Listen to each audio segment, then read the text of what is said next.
Hello, and we are live with Session 2 of Edda Reforged here on the One Shot Network Twitch channel. I am your host and narrator, Tracy Barnett, and with me, as we will be for the next 5 weeks following this, we've got DJ, we've got B, we've got Danny. Danny, we'll start with you this week. Tell the folks who you are, where they can find you. Hey y'all, my name is Danny. My pronouns are he, him, and you can find me all over the internet at Brutal Dan. And today, last time we created my, original character, because I know we switch around characters, but Yeah. I'll be playing Ash, who is part of the Dragon Clan. Yeah. All right, DJ, tell the folks what's up. What is up, everyone? Big B's here. I will be playing. Oh, I'm sorry, he, him, and I will be playing Abeo. He is the not Raven. I believe Raven. Sparrow. That's The what it other was. I was bird. like, it's a bird. I know it's a bird. But yes, he will be playing this. He is the Sparrow, and he is a closest thing I can think of to pop culture is Ruby Rod. So can't wait. Fantastic. And B. Ooh, hello. I'm B. My pronouns are they, them. And, this isn't my first rodeo playing this game, so I jumped into this feet first, falling immediately into my favorite type of character, the super nerd that hyperfixates on the inconsequential things. So we started with the character Fixer. She is part of the Raven clan. They spend a lot of time fixing things that aren't really broken. He views everything in code, fantastic with runes, and has the best little tool belt you could ever want. Literally little. It's so small. All right. And as I said, I am Tracy. My pronouns are they, them, and I am the designer of Edda Reforged, along with B. Zelda and Jeff Stormer and Alex Flanagan. You can hear us actually make this game on the Edda Reforged Puppet Strings podcast. You can find that by searching Edda Reforged on any podcatcher, and you will... DJ, don't use the chat. Because it pops up on the screen weird. Hit me in Discord if you need something.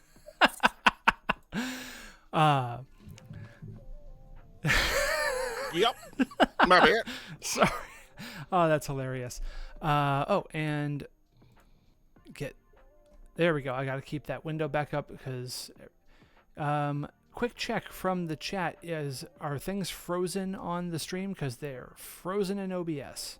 I'm just showing everybody what not to do, just in case they were out there wondering. Everything is frozen besides me. Okay, fantastic. So let's see. We're getting some really conflicting responses, though. We're getting like frozen, not frozen, frozen, not frozen. Okay, Y'all. wait. There's DJ. I just need to show the source and hide the source. There we are. We're all back. What do you know? Fantastic. Technical workarounds in progress. This game is Edda Reforged. This is episode 2 of season 1 in the bubble. This is a cyberpunk sort of take on Ragnarok, where we will be the downfall of the gods, and our target in this campaign is the god of knowledge, Mimir.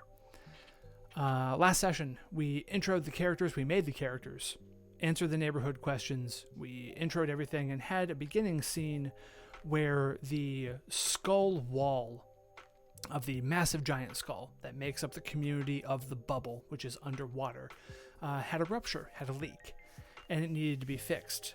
People were anxious about that. There was some information/misinformation spread regarding a member of the community, and we met Fixer and Abeo and Ash.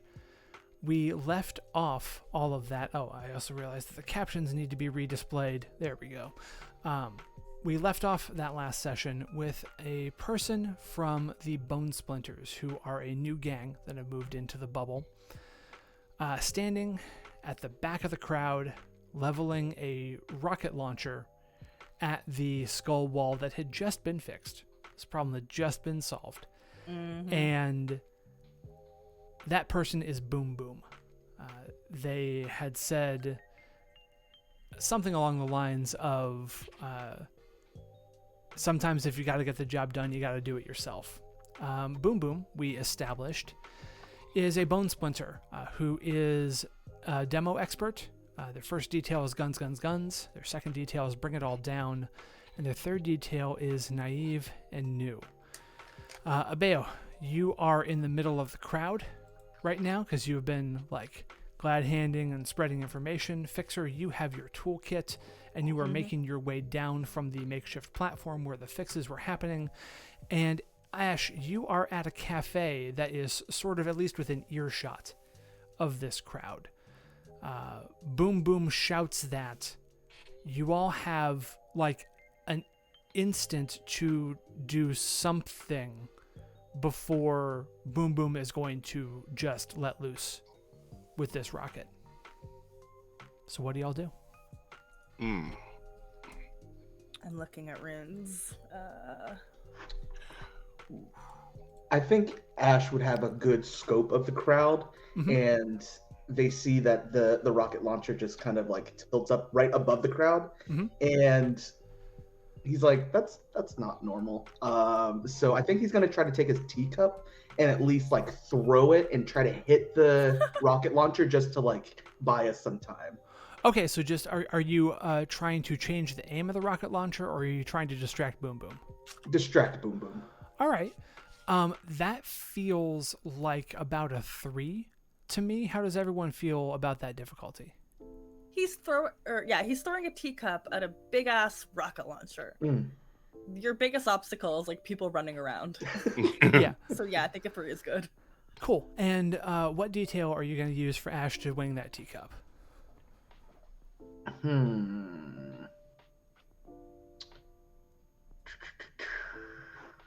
So I have to use one of the 3 that I have listed. Yes. Yeah, that's so to pull back the curtain for the people who are watching, all of your dice pools in this game are related to the details that you've made for your characters. And Ash's details are listening to someone who has never heard can turn the tide, a handshake can tell you everything you need to know, and a fake laugh makes me sick to my stomach. This is because you lean into who your character is for all the actions that you do. So if you think that being reminded of that throwing the teacup might not be the thing that Ash would actually do, then check your details and see what else might be in there that you could substitute the action with. Yeah. Would Ash be able, like, how far away would you say I am from? Oh, you tell me how far away you are.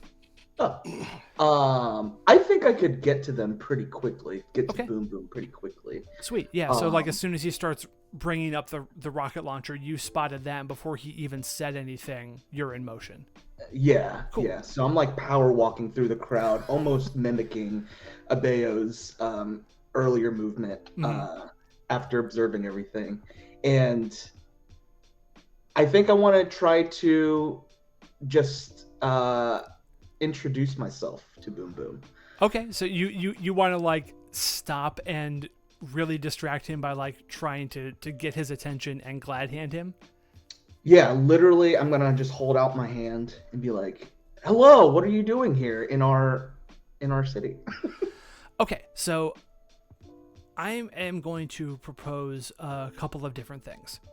I think that if you want to have a chance of succeeding at this, where there is minimal threat to your personal safety, the difficulty is going to be higher. If you do not care about your personal safety, the difficulty is going to be lower.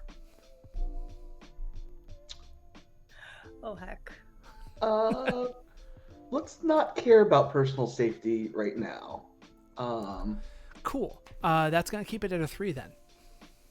Yeah, I just want to, like, he can still keep holding the rocket launcher. I just want to shake his hand real quick. Okay. Cool. So yeah, and I'll be using that detail. A handshake can tell you everything you need to know. So I just wanted to see, like, was he told to do this? Is he doing this on his own decision? Like, does he have anything against the bubble? Like, what, who, what, when, where, how? Okay, great. So roll 7 dice, and you are looking for 3 successes. All right. And a success is a 5, right? 5 or a 6. All right, and I got 4. 2 5s and 2 6s. 2 5s and 2 6s. All right, so that is 4 successes. So that's a clean success. So, what do you say? How does this come across? So again, Ash is just weaving out, leading with handshake in front, and it's like, whoa, whoa, whoa, whoa, whoa, whoa. Hello, welcome in. What are you doing with that rocket launcher? What the fuck? I'm gonna blow a hole in the wall. Why would you dumbass? Do that? Did you just not see Fixer just fix some things? You know how Fixer works so hard. Come here, give me your hand. And the trying to get them to lower the. Okay, so I think that you can still use that handshake detail because that's the motion you're trying to do is like that introduction as get them to lower the thing. Mm-hmm. This is going to be pretty challenging because getting Boom Boom, the demolitions expert, to put down the rocket launcher is going to be tough. So this reads as like a 6 to me. Wolf. Does that feel okay to everybody else? Yeah. Right. Good luck. Let's roll again. So keep in mind, if you do not get the result you want, you can spend a control point to re-roll your misses. And on a re-roll, 6s explode. So you just keep rolling them as long as you get 6s. Okay. You can also, if you are in a position, which I don't think this is right now, where you want more control points, then you can get more control points by just choosing to fail a roll outright before you roll the dice. So, but something bad probably will happen. Oh yes, definitely. For sure. Yeah, and we would decide what that thing is together, because usually if you choose to fail an action, you still have narrative control over it, right? You're like, yeah, I do this and it totally biffs, and here's the consequence of it. Okay. Yeah, sure. I'm very persistent because I want to try to figure out what the heck is going on. Why Boom Boom is so angry. Oh, dang it. I only got 3 successes that time. Okay, so here is what you can do. You can take success at a cost, which means you would get glitch dice equal to the difference between what you rolled and the target, which would be 3 glitch dice that you would then roll on your next action for potentially negative consequences.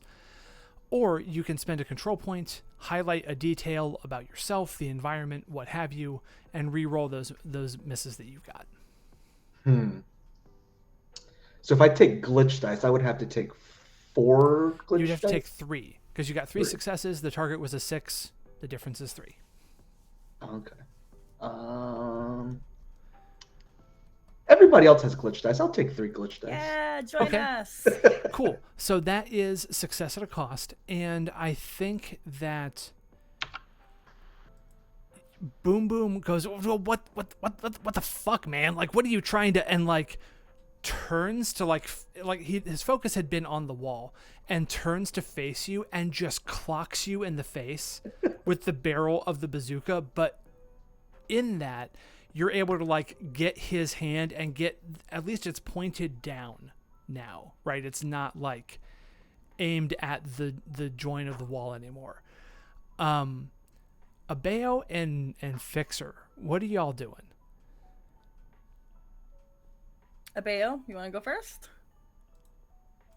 Still deciding on which one of my 2 moves. Well, I know the move I'm going to use. I'm just trying to figure out which way I'm going with it. Because I'm going to use Captivate, but I don't know whether I should just keep his attention on me or let me see. Or I could use Smooth Operator and imitate any voice that I hear. Mm-hmm. So if I use Smooth Operator, I would try and imitate one of the law enforcement God, what are they called again? The RPB? Thank you, RPB. One of the RPB agents that I've encountered in the past, and try and, scare him into thinking that they're already here, he's too late, and, whatnot. But Okay, I think so, and to give you a little context for that particular action, if you were to choose to impersonate an RPB agent, that would probably set off a panic in the crowd as well. yeah. Because the RPB doesn't come around here, and there are already rumors that there's a raid about to happen. Just as a reminder, like, I'm not saying don't do it. I just want you to know sort of what the framework of it is. Yeah, We're I think inside of a big ass skull. We're pretty like secluded as far as you can be. I think I know what I'm gonna do. So how close would I be to this whole commotion between Ash and Boom Boom? Oh, you are as close as you need and want to be, right? Like, All right. This is a very cinematic game. I'm not concerned about can I get there or not. Of course you can get there. Otherwise, so as they're doing this tussle, I'm just another random person in the crowd that he bumps into, and once Boom Boom bumps into me, I'm gonna start laughing very loudly to get his attention. I want to do captivate, and once I get his attention, I want to pull out something. It's just a piece of trash that I found, but I want to make him think it's part of the rocket launcher, like a pin or something that I pulled from it. And if he wants it back, he has to come get me.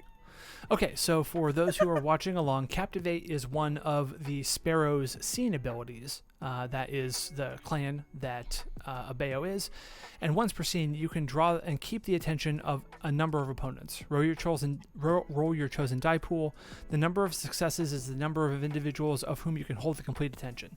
This captivation continues as long as you keep using your voice. So what die pool are you going to be rolling to pull this off? What detail? Definitely not girl. I really want to think of a good way to to explain a good use for Silence is Golden, but I think it might just have to be Truth is Boring. Let me spice it up. Cool, and you only need one success, right? Because you're only trying to captivate one person. Yeah. So keep in mind you do have a glitch die, so you also need to roll that glitch die along with this. Okay. Now glitch dice don't do anything directly unless they also roll a success. Unless they explode. Yeah. No, just a 5 or a 6, and they don't explode automatically. Okay. And once you roll them, they go away. So like they're potential for narrative issues. I'm gonna roll regular dice first and then a glitch die afterwards, so I can keep them different and know which explode, like which hits the success or not. Great. Okay. So, all right. So, come on. Ooh, that is 3 successes. Great. And then let's do. Yeah, man. All right, there we go. And then we're gonna do just 1. 2. Oh, a 2. Yeah, so that glitch die clears out, and you have a clean success on captivating Boom Boom. So, what do you say? He is going to be transfixed by you. He will only be paying attention to you as long as you keep talking. All right, so then I bump into him and I go, oh, clumsy me. Seems I found something of yours. Oh, is this a pin? Oh man, it's a shame because I'm sure you can't use that if I have this here. If only the owner of this would come and claim this, I guess I could give it back to him. But in the meantime, I could just walk around, see if I could find someone. Excuse me, do you know the owner of this pin? Do you know the owner of this pin? I need that back. If not, I guess I'm gonna have to go and just throw this away. Oh, maybe I'll throw it right outside of the bubble. But you know what? I don't wanna go and do any kind of littering, because that's just illegal, and I personally am not that kind of criminal, so I don't know. Whatever shall I do with this wonderful mysterious piece of equipment here that has fallen from some poor individual that will have some kind of mechanical mechanism that can no longer function. Oh, woe is me. It is a shame to be such a good Samaritan, such as myself. So you keep this pattern going for a while now. You can just let me know when you stop talking. I'm still doing this, walking through the crowd, winking at people, like playing it up. I'm just hamming it up. So, Fixer, you still have an opportunity to do something here before Boom Boom reacts. And as a note to how threats work in this game, because Boom Boom is now definitely a threat, we've already defined him. He is a mid-tier threat, so he has sort of 3 boxes associated with him that you all need to take care of. I'll get this set up on the slides here in a second. But any successful action against him marks one of those boxes, and all the players get a chance to sort of take an action before the opponent does anything, and then you all decide what the opponent does, and the opponent gets to do one thing per person. That way there's an equilibrium between opponent actions and enemy actions, but Boom Boom as a threat has already had 2 successful actions taken against him, right? Because both Ash and Abeo are kind of keeping this situation in check right now. So, Fixer, what you got? Free action, eye roll. Biggest eye roll at Abeos. Like, does nobody know how a rocket launcher works? There's no pins. There's not even a single pin. Not a minuscule pin. And they're gonna kind of like drag their feet over towards Boom Boom.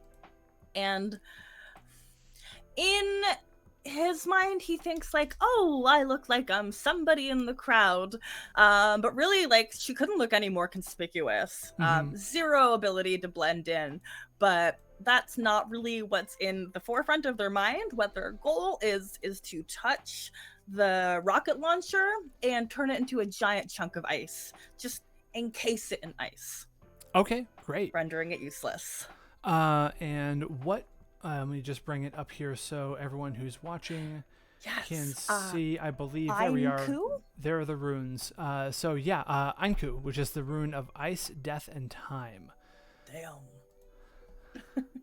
Yeah, so you are putting that around the rocket launcher, and that would assuredly be the last thing to sort of nullify Boom Boom in this instance, and not even really give him a chance to act, actually. So, what detail are you going to use to do that? This one is just going to be my rune detail. Let me open up my browser tab. Runes are more reliable than people. Because, Abeos, come on. What was that? So you're like running through the crowd and getting close to Boom Boom and just trying to inscribe the rune of Anku on the rocket launcher and just freeze it solid?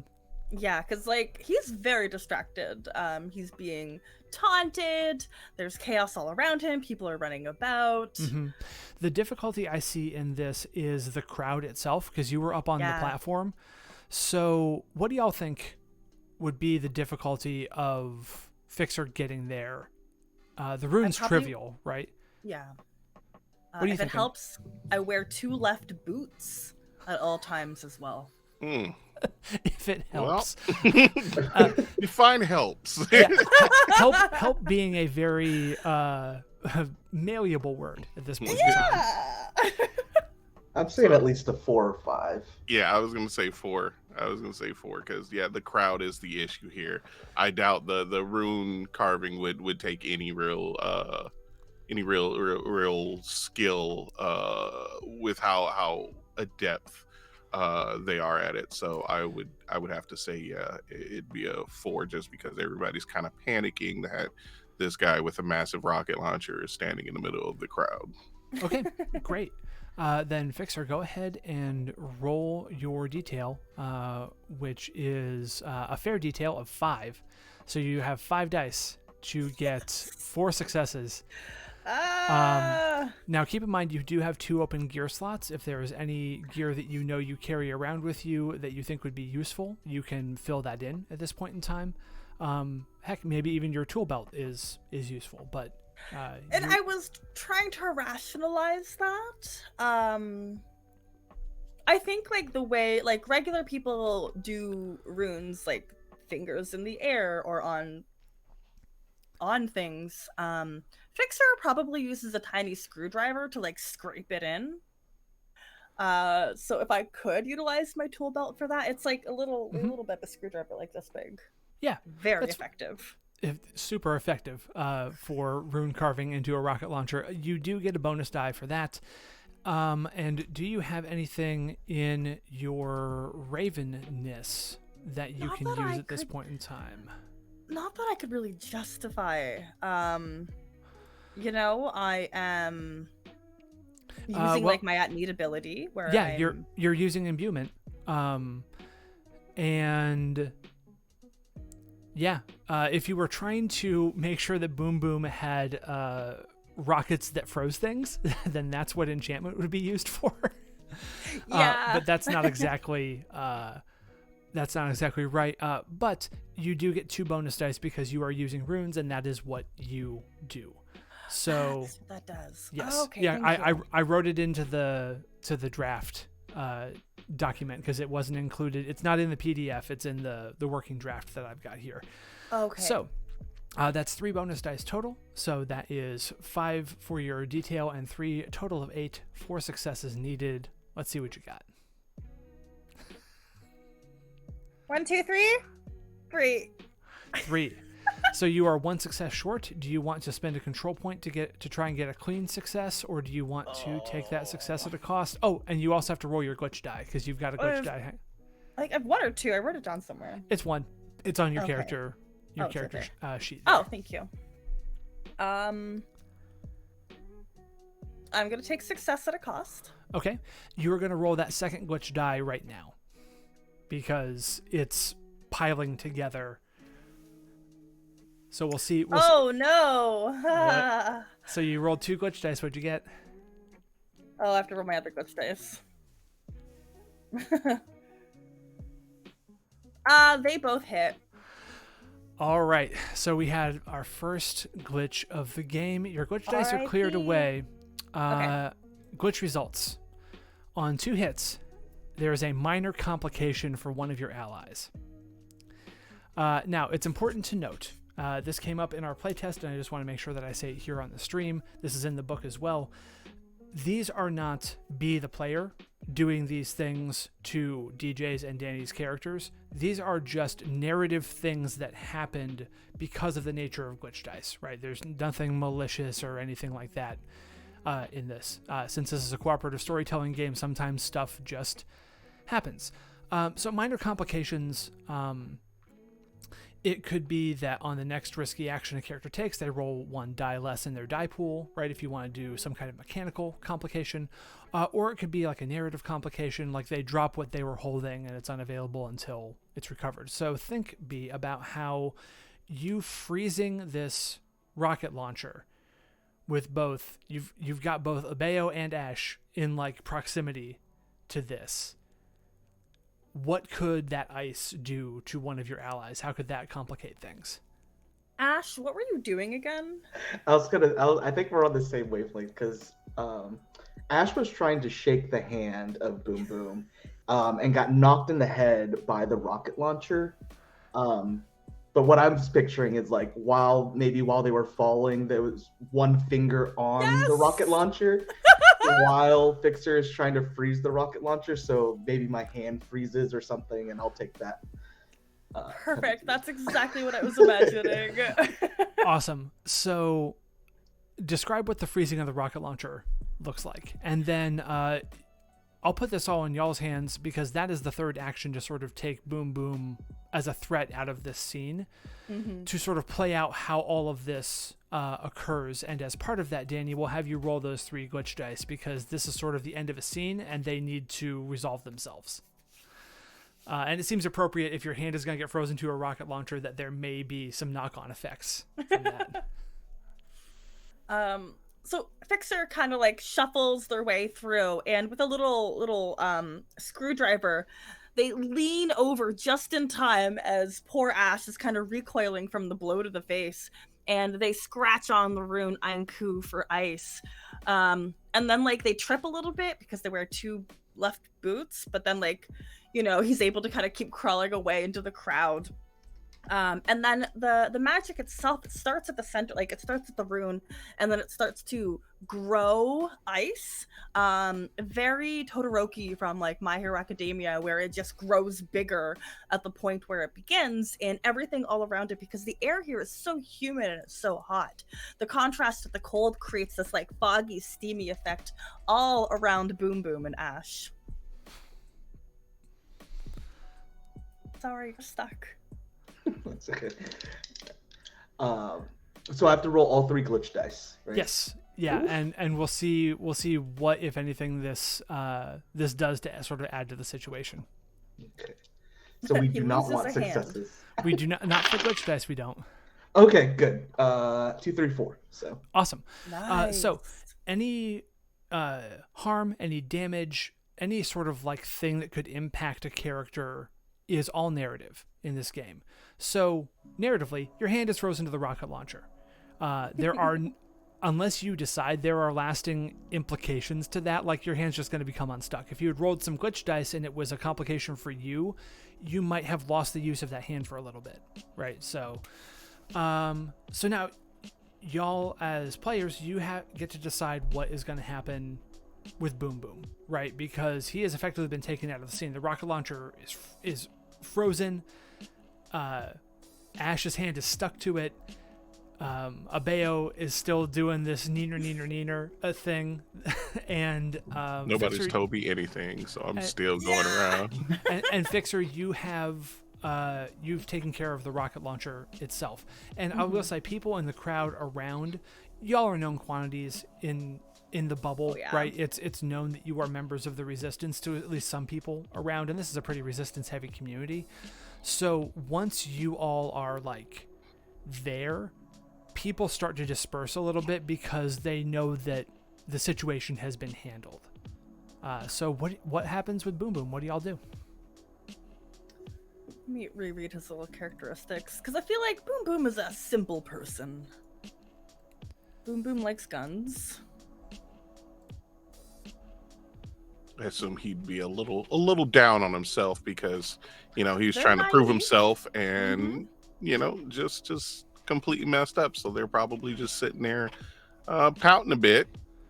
I think Boom Boom is crying, like bawling, temper tantrum bawling. I tried. I had the plan. I tried so hard. They just gave me the rocket launcher. All I had to do is shoot a hole in the wall. I can't even do that. I know how the rocket launcher works. I know. The worst day of my life. Ash, go pat us back. You're stuck to the rocket launcher anyways. Yeah, Ash kind of just has one hand glued. So now it looks like Ash is wielding this rocket launcher, but it's just the easiest way to hold. Yeah. And like, just kind of walks over there slowly, and it's just like, hey, I think this is yours. Thank you. It doesn't work. He's got the thing. It's kind of pretty. I can hold on to it for now, but I just wanted to get to know you a little bit. Yeah. Why are you crying? Are you okay? No, nothing's going right now. Well, I would say something went right because you didn't blow a hole into our skull. I was supposed to blow a hole in the skull. You don't have to blow. Why are you blowing the hole in the skull? I don't remember. Remember the bone splatters where, and he breaks down sobbing like. I don't think he's able to continue articulating what's actually going on. If you take a look at him, you've seen some of the bone splinters around the community before, right? Like they tend to dress in accordance with the name of the gang. Like they actually tend to have pieces of sharpened bone, like as piercings in different places, like really intense piercings. And he's got like a small bone chip in one ear, and his clothes look a little bit rough. And like as this rocket launcher is thawing, you're like looking at it, and I mean, you don't know shit about weapons, but this thing looks beat to hell. Not counting the dent in the barrel where your head impacted. It really kind of looks like he was sent off to do this and he may know one end of an explosive from the other, but he seems way out of his depth. About this time, Abeo comes back, sees everything is de-escalated, and goes, "Oh, I am so sorry. This is a hairpin. My bad." And just flicks it at Boom Boom's head.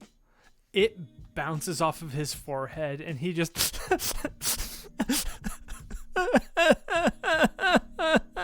So we're good here? Oh my. Oh, his eyes are leaking. Yeah. Should we bring him in for tea? Yeah, no, I mean, that's a great idea. When someone tries to commit an act of terrorism and kill everyone, we should definitely get them some tea, maybe some cookies, you know? We never agree. Maybe a foot massage. Oh, I don't touch feet. Yeah. I would cut my own feet off if I could. Please don't. It's hard enough for you to get around as it is.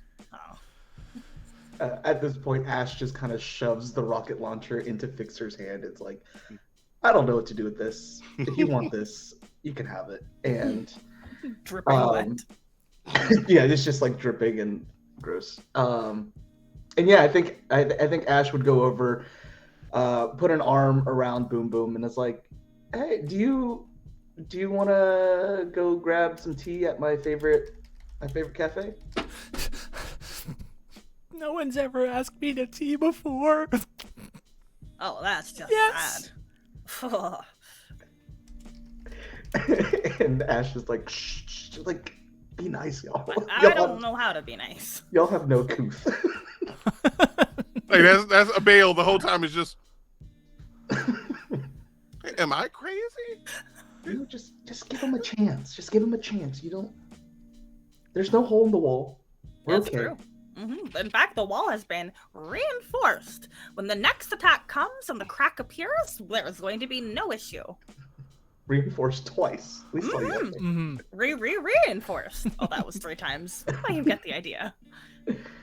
Yeah, and I think Ash would just try to bring Boom Boom to a quieter place and try to figure out what the heck is going on with these bone splinters. Yeah, this is how we get intel. Yeah. So what I think we're going to do to affect that right now is we're going to have a little bit of a time jump. I think this is, we're a little early, but I think this is a good point to take a quick pause so we can all stretch and hydrate and all that good stuff. And we'll be back in about 5-10 minutes. And the cast and I are going to do a little quick discussion off mic, and then we'll come back to find out what is going to happen here with Boom Boom. So everyone in the chat, please stick around. We'll be back in just a little bit. See you soon.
Hello, and we are back. So, y'all took Boom Boom out of that situation and took him to tea, got him talking, and found out that he was a relatively new, inductee to the Bone Splinters. Basically, he didn't really have the ability to say this so much, but you inferred that this was one of those, almost like a hazing thing. Like, if he got caught, the Bone Splinters weren't really going to be out much of anything. Yeah, he knows how to explode stuff, but no big loss. And you also found out that from what Boom Boom could tell, the Bone Splinters were sort of planted in the bubble. The bubble's a relatively contained community, right? Mm-hmm. It's a submerged giant skull underneath the waters of the brain pan. Getting new people in is not exactly a simple thing, and yet these Bone Splinters just sort of showed up, right? Like there was one new person who kind of had the bone fetish thing going on, and then another new person, and then in a few months' time, it's like, no, there's a gang in the bubble, and this is strange, but they weren't really causing anyone any problems, so, don't destabilize the community. But it turns out that one of the gods had sort of implanted them in this space, and all signs point to Mimir.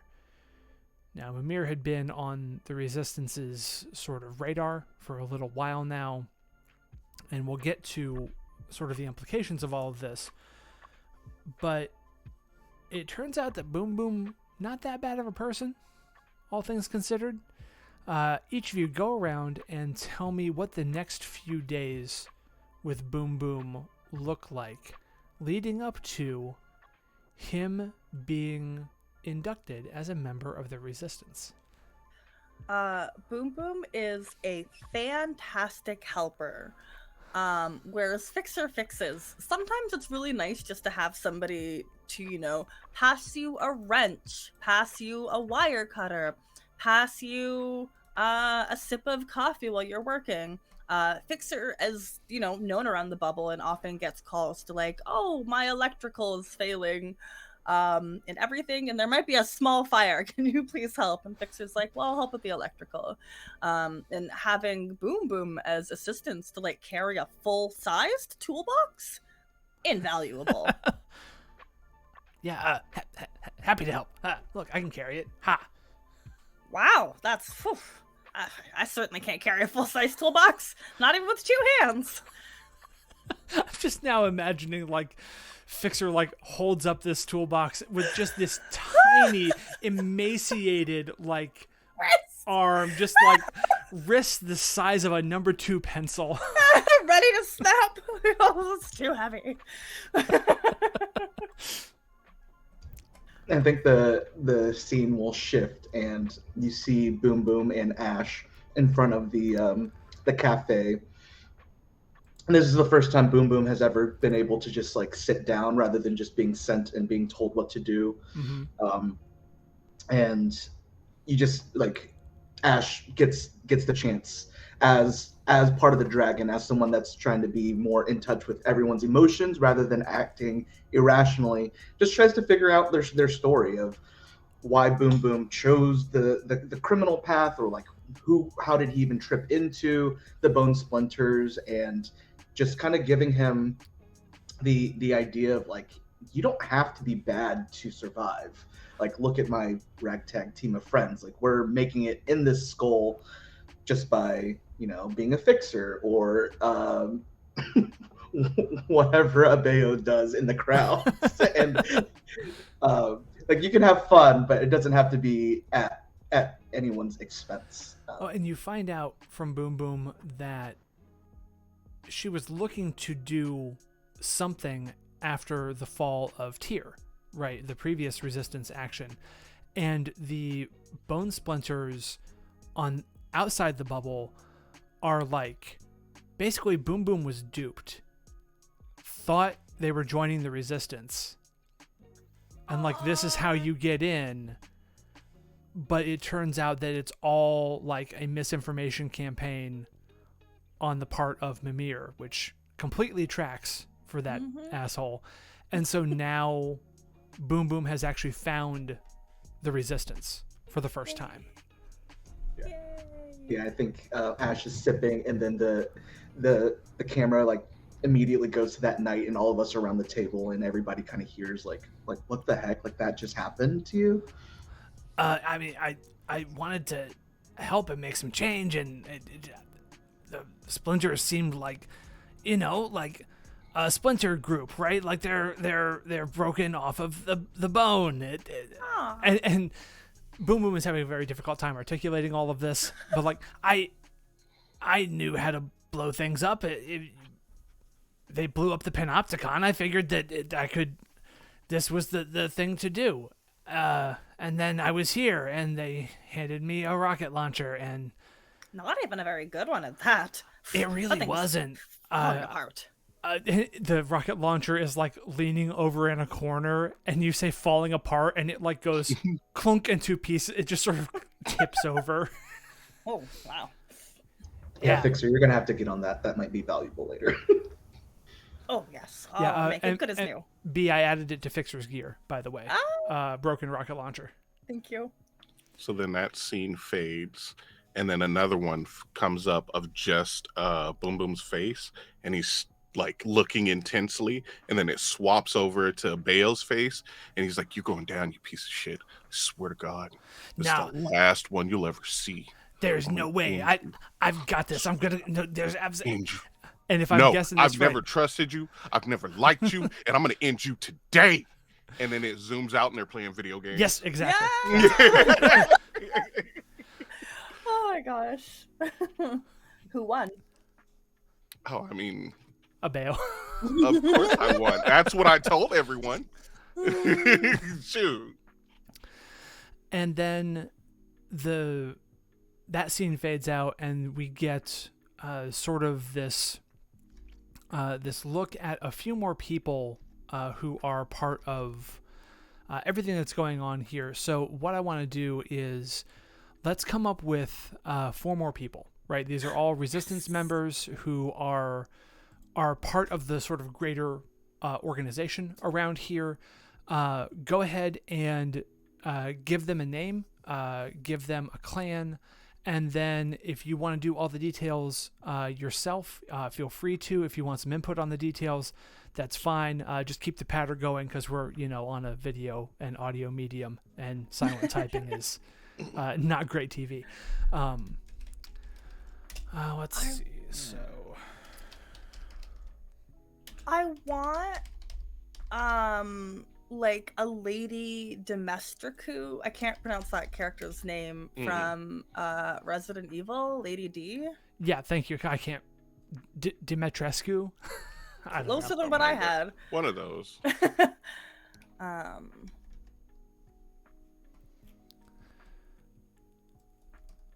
I'm thinking I want someone that's kind of not necessarily our dealer, but they can get us.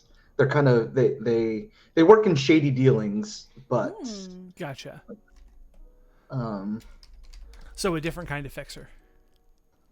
They don't fix things; they just sell things. Yeah.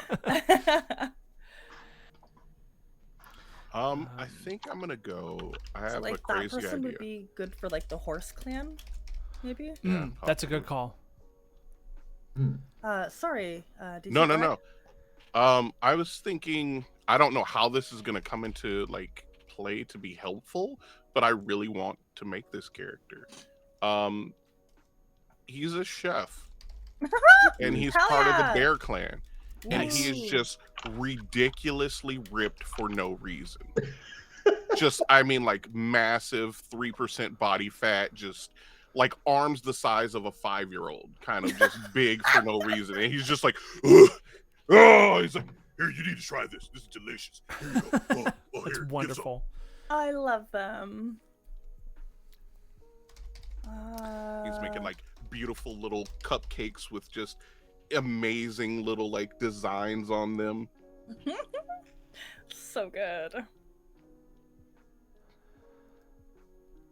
And just so you know, you do not have to put a blurb in if you don't want to. Blurbs are for non-clan members. Okay. Thank you. It doesn't matter if you do. I just wanted you to know you don't have to. What they do can be taken up or can be explained by their details, right? Because that is the actions that they take.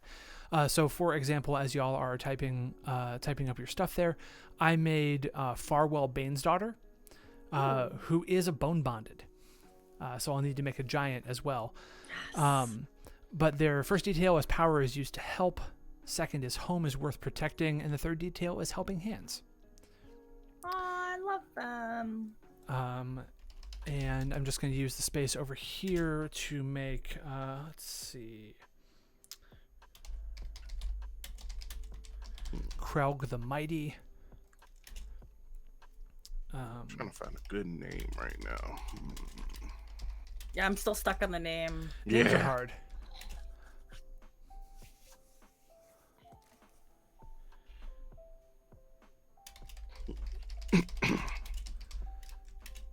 And let's see. What is the third detail for Krelg the Mighty? Oh, that's it. Yep, got the name. Haskell Fisk. Pascal Fisk. I like Nice. it. And that means cauldron of the gods and fish. Hell yeah. I ended up settling on Lady Lizard. Hey, that works. Oh, let's see.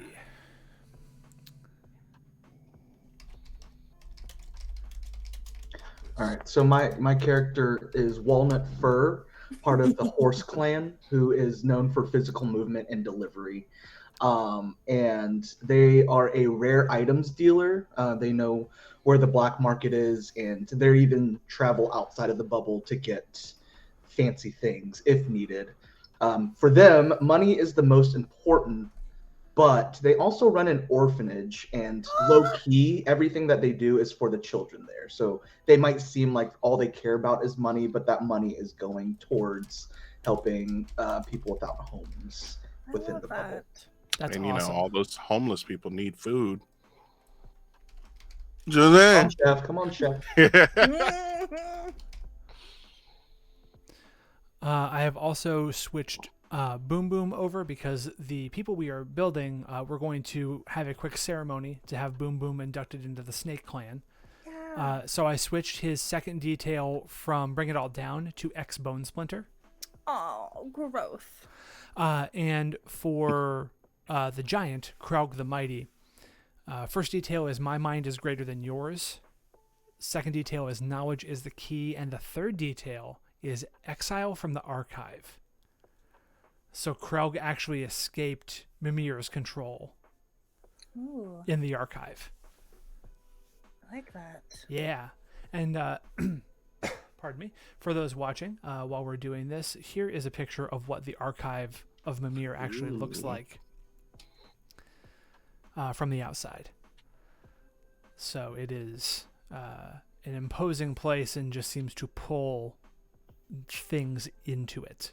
Very little gets out, so Krelg is very unique among giants that are bound to humans. And just going to move all these over just a little bit so they are more visible on the stream screen. There we go. I'm trying to think of a good third detail.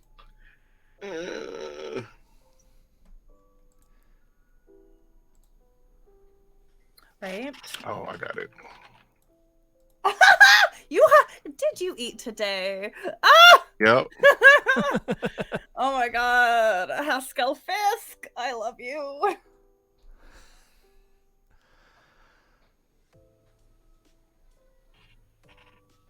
Ooh, a warm smile and an iron grip is really nice. Right? So my idea for this character kind of shifted as I started typing out details. And I think that Lady Lizard is the leader of the bubble. I was trying to think, like, do we have a mayor? Do we have, I don't know any other titles for people who take over a large community of other people, but I like leader. Sure. Because the responsibility of leader just sounds more kind somehow than mayor does. Mayor's too bureaucratic, and I don't know how many bureaucratic dealings we have other than the black market dealings. Mm-hmm. Yeah, so Lady Lizard, a warm smile and an iron grip. And then I'm trying to think of like the third detail. So I've kind of detailed this like strong-backed, like kind, but like willing to do the right thing for her people, kind of. Ooh, hold on, as I talk, this helps. Somebody else talk. I got something.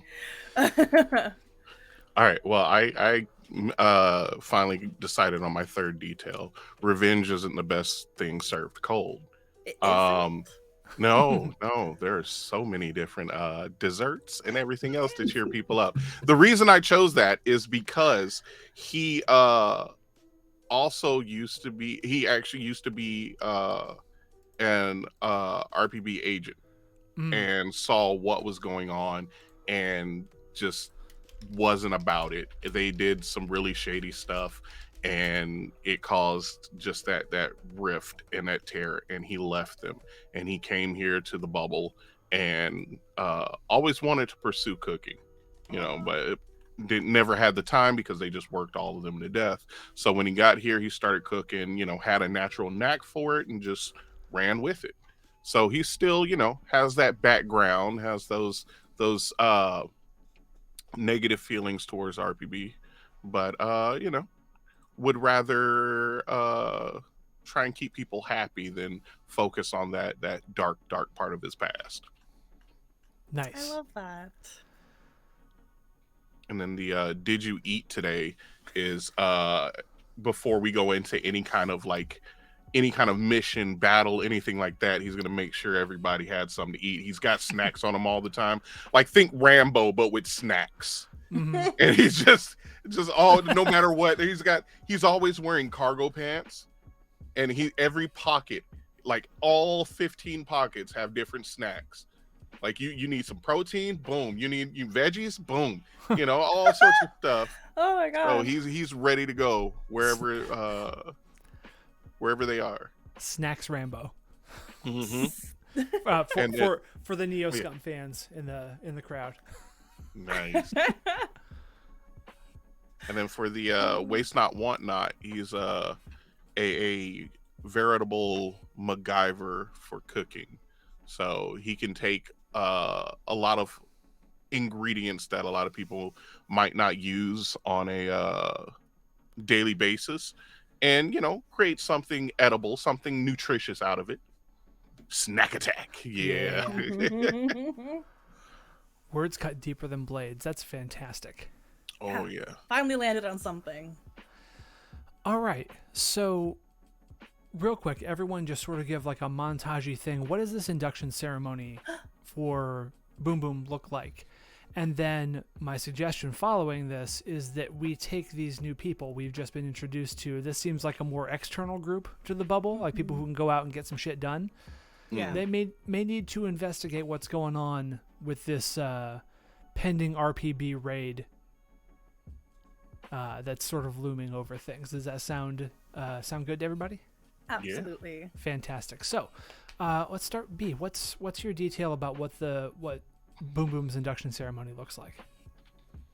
Well, he has to meet the leader of the bubble, and Lady Lizard is like 7 feet tall. Nobody understands, like, why is he that tall? Wearing, like, this beautiful formal gown. It's lit up with a lot of LEDs. That, like, if she was standing in the background of, like, a cityscape, you would completely lose them. So there's, like, a moment where Boom Boom is shaking his hand. And it's kind of picturesque with, like, all the lighting in the background. But wow, does Boom Boom ever look shabby next to Lady Lizard. And if they even kind of like turn and like smile for a camera, it's kind of like the official part of this induction. And I think after like the photography is done, they lean down and kind of whisper something in Boom Boom's ear, and you see them smile and brighten up just a little bit. Great. Who wants to go next? I think stomping over is Haskell, and he just goes over to him, like leans down, looks right in his eyes, and goes,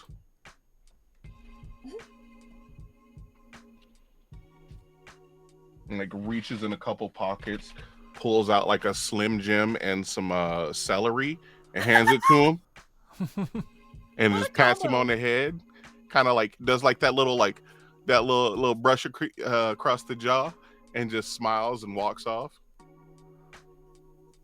And I think as Boom Boom takes these Slim Jims and celeries and puts them into their backpack, he hears like a psst, psst, come over here, and Boom Boom walks over there and sees Walnut Fur, who is like kind of this shorter, half android, like you can't really see their face, and they speak very softly, and you just see them hand them like this huge kind of package, and you see something glimmering at the top, and it's like a green gem, and that gem just kind of poofs and it opens up, and you see like there's like a cloak with the Snake Clan in there.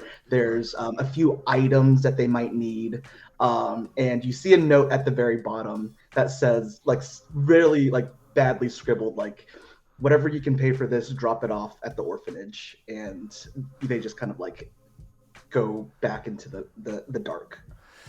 I think Boom Boom sees all this stuff, and I'm gonna shift frames here, and I take all of it, and I'm looking at it, and like the cloak is one of the most beautiful things that I've ever seen, and I like look around the room real quick, and I duck back into a closet, and there's like rummaging, some bumping, and real fast, and then the door opens, and I'm standing there wearing the cloak over my shabby clothes, wearing the backpack.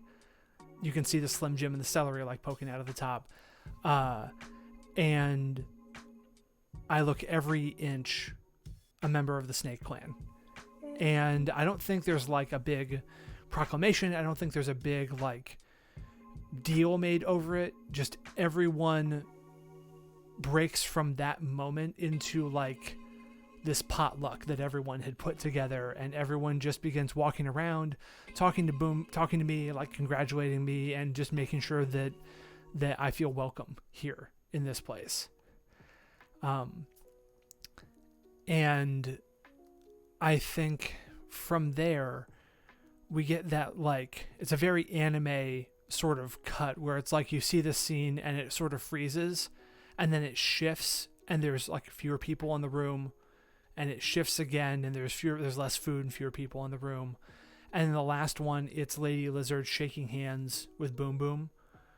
And then in the last frame, there's 4 people left sitting in the room with the remains of this party. And it's Farwell Bane's daughter, Lady Lizard, Walnut Fur Metal, and Haskell Fisk. Well, that was quite the induction. Do we not agree? One of the best we've had, honestly. I think the kid's going to be all right. I do believe so. We've had to bolster our ranks ever since the Bone Splinters. We're losing more people than I would like to admit. We're going to have to do something about that, about them.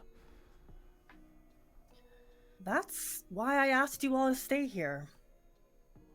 What do we think we can do? Walnut, you have so much information. You know what's happening, what's really happening beyond these walls. What do you suggest? Well, you know I don't like to get into too many different things, but there's something weird going on outside of our bubble, and we really do need to send people out there. I don't feel comfortable saying much else than that, but we do need to send our strongest to go investigate. I worry they might not come back alive. Well, why don't we go? Like, there's enough going on here. The people who are left can keep the Splinters in check. I think after Boom Boom's defection, that was a setback for them of a sort anyway. We know more about them. We know that they were planted here by the gods. Mm-hmm. Haskell, Chef. you're awful quiet over there. Yeah, Chef Fisk. Because I got a big problem, and it's something needs to be discussed right now. Well, you I have got the a floor. whole bowl of candied radishes that nobody touched, full of vitamins and nutrients that is great for everybody. Nobody touched them. They saw radishes and just walked away. These are delicious. Yeah. Delicious. We can bring them on the road. They look like they store well. They do. Good. I think Farwell like reaches over and gestures for the bowl real quick. And most times when the giant side of a bone bonded makes their presence known, there's a lot of like extra stuff that is pulled in, right? The body is made of whatever mechanical and technological things are around. I think in this case, there's a little bit of like, not quite Cronenberg-esque, but like there's a little bit of body morphing that happens with Farwell. It's a little bit different. Like their own body gets bigger and their jaw stretches immensely wide and they swallow like half of the bowl of radishes and chew and gulp and then hand it back. And like the room just sort of rumbles. Her face sort of comes back to normal. Krog says thank you. See? She's got kind of an uncomfortable That's why I hand love on her Krog. stomach. Krog's got good taste. Well, lady, if you would tell me where to go, we can hop into one of my vessels and we can go try to figure out what the heck is happening out there. All right, well, what do we think of this? Make preparations in the next hour and then we meet on the road. Oh, don't worry about that. And he pulls out like 4 big like boxes. And he's like, I figured y'all were gonna do something crazy, so I made some meals for everybody. So we're ready to go on that front. So I figured you were gonna send somebody. Are you willing to join us? Of course. And let y'all go out there, get dehydrated, get hungry, get tired, fall out. No. Can't let nothing happen to y'all. Of course I'm going. Well, then, yeah, let's get prepped. So in game terms, again, we can all grab whatever we need to. For us as players, if we want to take these characters and make them on sort of the bigger format so we can put down gear, that's fine too. Something to keep in mind is that for control points, those are not per character. Those are per player, so you have the same number of control points that you did before, right? We each have 3. I have some for this character because now I'm playing a character, so I've got some as well. But the one thing that came out of the playtesting for this game that is absolutely lovely to do is that we get to do a travel montage, right? We get to really soak in the sights and sounds of what we experience as we're going from point A to point B. And another thing that this game does is we decide where we're heading, right? So as a group, what is the destination? If we're heading out of the bubble, what are we going to be heading toward? Say probably towards the oh no, but they're in the bubble. I was gonna say to the bone splinters to get more information, or your former RPB, right?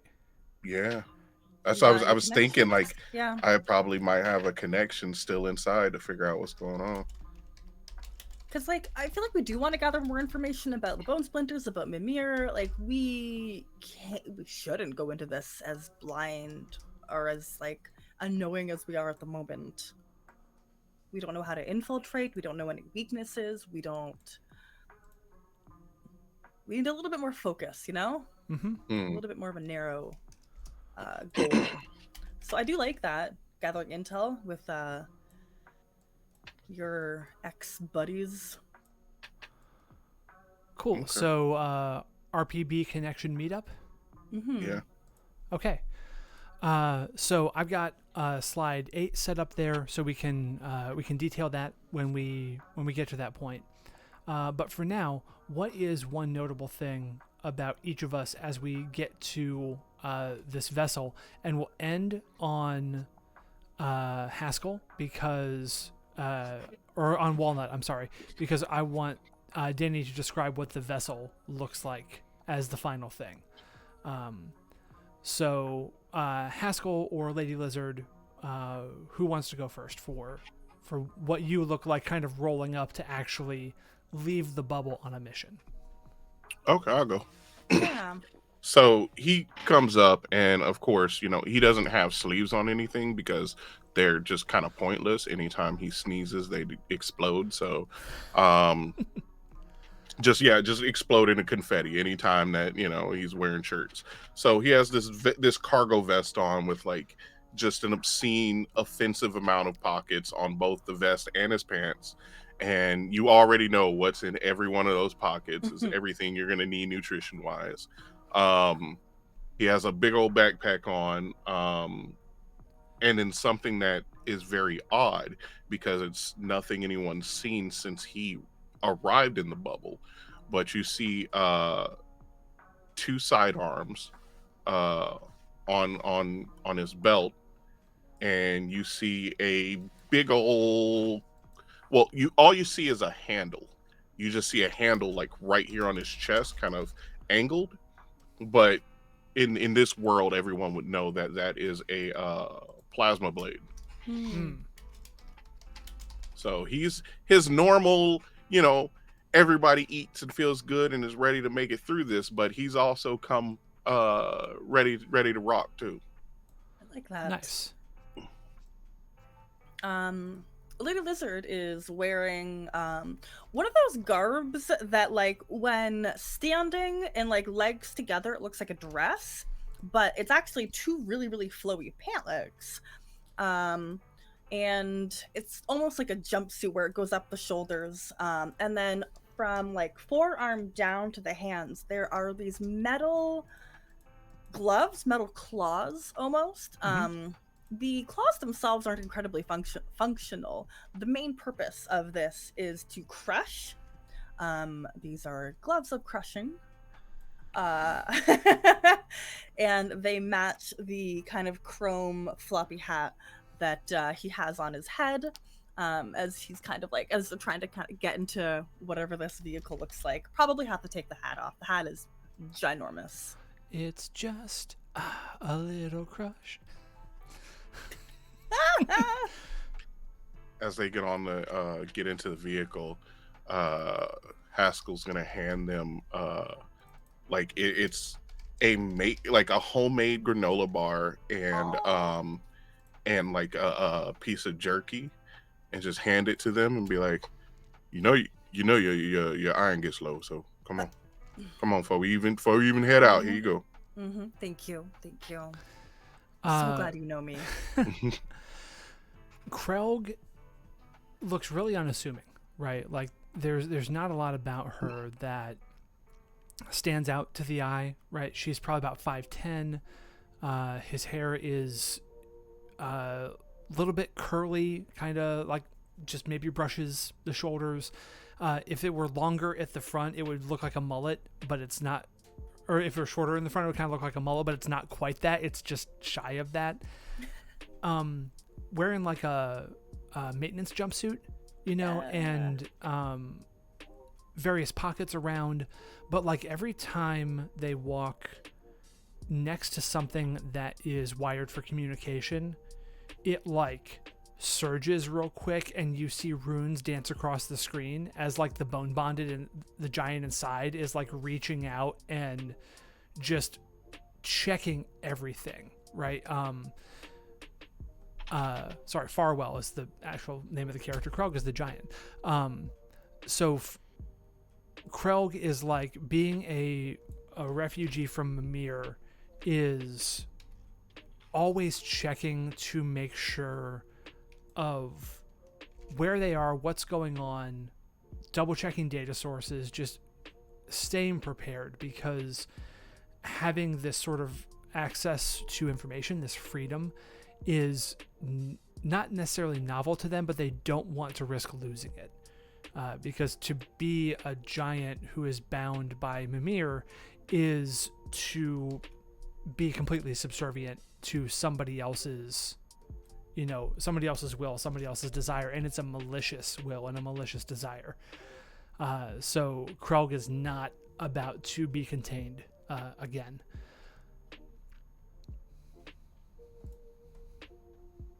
And I think as these characters are walking, it pans to the front of the line where Walnut for Metal is leading them towards the orphanage of the town, and they kind of go through, and you see for the first time Walnut taking off her hood, and what you see is kind of like, you could kind of see the cyborg face, but what you didn't see was like, it's kind of made out of wood. So it's like wood mixed with metal on one side, and then the other half that was covered up was actually like an aquatic, like fish person.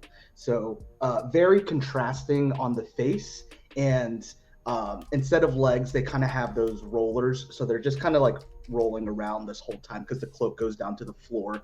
But you just kind of see them light up as they see the kids in the orphanage, like playing at the playground, and they kind of wave with one of their arms, and you go into the back of the orphanage, and it's kind of like this, not necessarily secret door, but one of those like do not enter type doors, and you just see them put a hand onto the door, and it opens up, and you kind of just see like, it looks like a junkyard, right? Like there's just so much stuff in here. You don't know what's valuable, what's not, and then we kind of descend down, and you see the vessel that we're about to get in, and it's kind of floating in some water, and it almost looks like a puffer fish. Like you can kind of see it breathing, almost made out of metal. And we enter through the mouth, and everyone gets settled, and Walnut's just like, if please don't touch anything, but if you need something, just let me know, and leave any type of money you have behind. And the mouth closes, and then you just see the puffer fish just go poop, and it's like spikes metal and everything, and they're like, all right, lady, we're ready to go when you are. Let me just get this money. Okay. Toss it out the window. Staring at Walnut. You eat today? I can sustain on algae. Did you eat today? Sorry, baby stuff. You're good. I had algae about 3 days ago. Digs in some pockets. Gets out like this mostly vegetarian spread, and kind of just hands it over, like takes it, looks at it. It's like, I guess I can trade you for. You can trade me by eating it. Oh, okay, and just pretends like they eat it. It's like, oh, time to drive. He is just gonna stare. We're ready. For your own safety, Walnut, you should try to consume just a mouthful. The ride will be insurmountably less awkward. Takes this sloppy-looking vegetarian, whatever it is, and just kind of like, it's like kale, spinach, but like blended? Huh? But blended? It's well, no. Like he had like a little in his pocket. He pulled out like a small, like it's a small kind of like Tupperware thing, and he knows that they eat like, you know, he knows they eat kelp and stuff like that. So he didn't have any, so he just got some greens that were around and kind of, you know, offer that as well. I love that. That's wonderful. Farwell just sort of settles into one of the chairs, and there's this brief pulse through the vehicle as like the giant starts to sort of surge into it and check the surroundings, but then Farwell like sits up real straight, and you can see that pulse recede like Farwell's keeping the giant in check from this because it's a sign of trust for Walnut. Like, you don't need to check this one. We're good. We're safe here. It's all going to be fine. So, DJ, since this is your character's contact, before we get into actually detailing the scene itself, where are we headed? Where is this meetup taking place? It would be, I'd say, this little mom and pop kind of diner that not a lot of people knew about. You know, it's not well advertised, so it's kind of like you have to be. It was when he used to like patrol in that area. He had to respond to a disturbance there, and that's when he found out about it. And you know, everything smelled so good in there. So as a thank you, they gave him some cinnamon rolls, and he ate them, and they were just so good. So he made sure every day after that, wherever he was, he would set time aside to come back around here and hit that place up. So, you know, he didn't really tell other people about it because it was his little like break away from everything. So there was only one other person that used to go and meet with him there.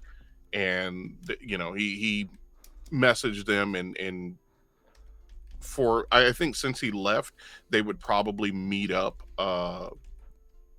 either bi-weekly or monthly just to, you know, keep in contact with one another.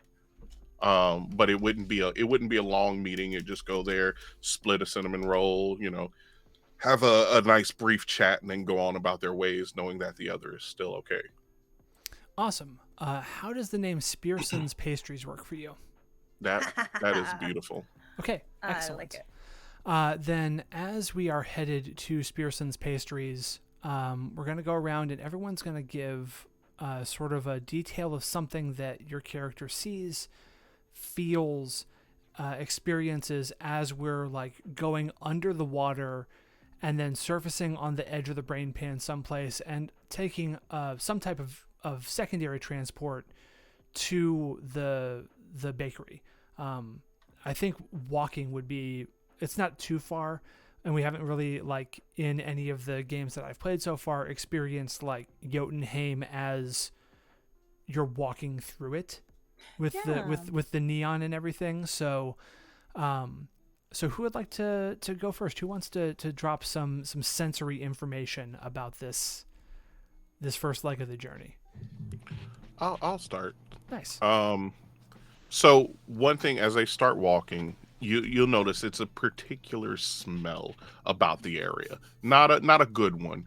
It's you know, kind of just that normal city funk, you know, of you know, different like waste management and just some people that are just have no home training. You know, all these different, this myriad of smells. But one thing that is just that first caught him off guard and now is just probably what's the word I'm looking for, confuses everybody else, catches them off guard, is that within about 10 feet, I'd say probably 15 feet of this bakery is a wall, just a wall of smell. Like you step past that line and you don't smell the city anymore. It smell you're in somebody's kitchen when they're cooking something delicious. And it's just, he could never understand it. He could never explain it, but I don't know if they have some like vents pumping out that just like cocoon their little establishment and great smells. But it's just it's a beautiful wall, a welcomed wall of amazing scents. Yeah. So this is in the diner, right? Mm-hmm. Okay. I think the first thing beyond the scent difference that stands out is the lighting. We come from a place where everything is lit up. There's a variety of lighting. Everything has lights, like power lights, supply lights. nonstop. But in this diner, there is only yellow overhead lighting. It's confusing, it's rustic, but it also kind of hurts the eyes in the way you wouldn't expect. And there's just something like glossy about this whole place. It might be grease, but Lady Lizard is unfamiliar with that. I think that the trip there is almost overwhelming if you've not been outside of the bubble much, right? Because though, as you just said, the bubble is lit up from a variety of sources, it's not just that. It's like walking through a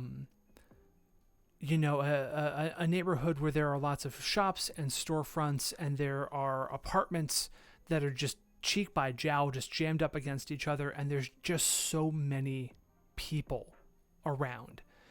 And we're used to knowing who we see. We're used to seeing a set community of people and adapting if someone comes or goes. There are just people, and most of them don't seem to really be aware of what they're doing, or they're not taking it in the way that we're used to. They've got, AR displays up. They've got, cyber glasses on. They're looking at communicators, and they're just walking like absorbed in this flow of information that the gods put out there to keep people distracted and placated, to keep them going to their office jobs and not thinking too much about the world around them.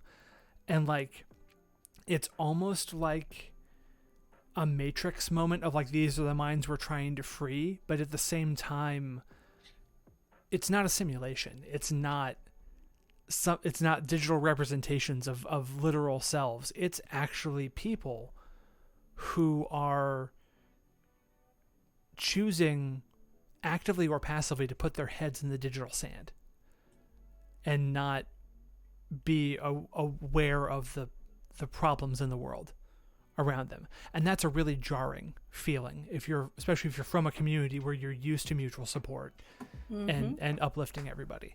Nobody says hi. Nobody's waving. Nobody's smiling when we're walking by. Oh, and the number of times that even Lady Lizard gets shoulder checked by people just because they're just walking and they're going where they're going and you're going where you're going, and they just expect it to just happen and you move on. I mean, it's like coming from a small town and going to New York City. Yes, right? Exactly. Yep. Yeah.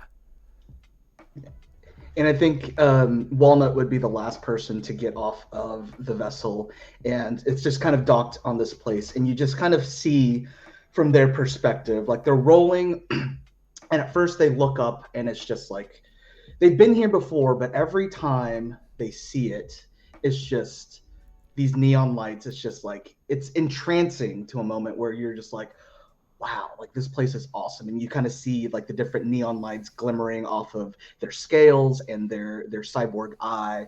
But then you kind of see it kind of pan down. Because Walnut's only about 2.5, 3 foot tall eyesight. And it kind of, from the bright, huge neon lights, it kind of fades down where everything's just a little bit more dull, and you kind of start seeing cracks. You start seeing how the road's unpaved. It's very uneven for them to roll over some of the sidewalks, and you see some of the people out there. They're just so glued to their phones that they don't even notice. It looks big, bright, the skyline's gorgeous, but when you start seeing it on a lower level, it's just kind of is this maintainable? Can this type of lifestyle be supported? What's going on? And you just Walnut just kind of has this uneasy feeling of is this just kind of plastered on? What is going on as they roll and they kind of follow into the diner. All right. And I think that picking up next time with the details for the actual meetup would be a great place to start, so we can roll into the meetup with the RPB agent and figure out what's actually going on with this potential raid, what's going on with the bone splinters, and what are the first steps we're going to need to do to take down Mimir. Sound good to everybody? Sounds good. Yeah. Yeah. All right. We're gonna skip the on-air roses and thorns this time because last time was pretty much all roses, and if there's we can talk afterward if there's anything that we need to correct or change up. If you all players would flip over to slide, what slide is that I've got up right now? Oh, not that thing. Wrong window. If I can find the right window on my computer. Slide 4. I copied over all of the character details and everything to the full-fledged character sheet boxes that we've got, so you have all your stuff there and can add in your gear. Also your genders, if you wish to, that are not obviously the same as your previous character's genders because you're playing different clans now. But as we are wrapping up to the end of this, let us run down real quick and remind everyone where you can be found, what you've got going on right now, and how the people can support you. Let's start with DJ. Hey everybody, Big Bees here. You can catch me on my channel, Big_Bees, which actually in about like 30 minutes, I'm gonna finally go live after being off for like 3 months. Not in 3 months, it was like a month or two because of my computer crashing and everything. But yeah, brand new opening and everything. I'm excited. You can catch me actually tomorrow night on my stream at 9 p.m. EST for a drag stream that I promised as a goal for meeting for getting for raising money for my sister's chemo. So she has been in the chat kicking ass, taking names. She can't be brought down. She's fantastic. So as a reward, I know I'm a little overdue with that, but yeah, we will be doing the drag stream tomorrow. Saturday I will be back on RF Chaos with the Unremarkables and a whole bunch of other stuff coming up. Just follow me on Twitter at BigBees_, and I'll go and spam it and share it and all that wonderful goodness out there. So yeah. Oh, and before I forget, I am still accepting people for the Pokemon one shot. So hit me up. Yeah. Nice. B? Hello, I'm your non-binary Busy Bee. You can find me on Twitter as @B_Zelda. Podcaster, streamer. Sometimes I do other things. Sometimes I'm just a community manager of D&D Adventures League. I'm probably doing a lot this week. I'm not really sure what, so look at my Twitter and find out what it is with me. And yeah, I'm really just kind of stuck on DJ. What is your hair option? Are you gonna block out your eyebrows? Like what? Yes. I don't know. All I did was I set this up and then I looked at my wife and I was like, my body is ready. So yes. I'm just getting on stream, enjoying hanging out with my wonderful friends and letting her go apeshit. So I know I have a red wig here. Nice. I have to comb it. I'm going to spend the rest of today and tomorrow combing it out because it's nappy as hell right now. Okay, a little bit of water goes a long way too. Yeah. So I'm going to make sure that's looking fantastic for the stream. And I mean, I've got random, like crazy cosplay things around here, so we can make something happen. Oh my gosh, I'm very excited for that. Nice. But yeah, hello, that's me. Danny. I love it. B, I just realized we've been on stream and drag together, and now I want to do that again with you. I want to do like a stream where we get ready together. Oh yeah, and do our makeup together. We'll never get ready together in person, so this will be like the next best thing. That's true. That's true. Oh, that sounds amazing. Hi y'all, my name is Danny. I'm your emotional support himbo and friendly local meatball. You can find me all over the internet at BrutalDan. That's BR00TALDAN. And yeah, tonight at 9 p.m. Eastern, 6 p.m. Pacific, you'll find me on the Roll20 Twitch channel playing an actual play of Chris Spivey's Haunted West. On Wednesday, you can find me on the Friends Who Roll Dice playing an Urban Shadows 2nd Edition actual play. And you can find me all over the internet doing TikToks and Twitters and all that good stuff. I'm also the community manager for Roll20. And I think, let me check real quick. I'm also a guest designer for Tomb of Beast 3, Kobold Press's new monster guide. So I think there's still time. There's 31 hours left. If you need more monsters in your life, feel free to back that project if you want to see my monsters. Nice. And I am Tracy Barnett. I can be found anywhere online at The Other Tracy. I am the writer of Iron Edda Reforged and the co-designer along with B. Zelda and Jeff Stormer and Alex Flanagan. If you want to pick up the alpha of the system that we are using, it is available on my itch page, and the link just got dropped in the chat. This is an absolute blast. I'm very thankful to the One Shot Network for hosting us. I'm excited to see where this story goes. And I am really looking forward to seeing everyone next week. So, with that, we end today's session of Iron Edda Reforged Season 1 in the bubble, Episode 2 in the cans. We'll see you back here next week at 9:30 a.m. EST for Episode 3.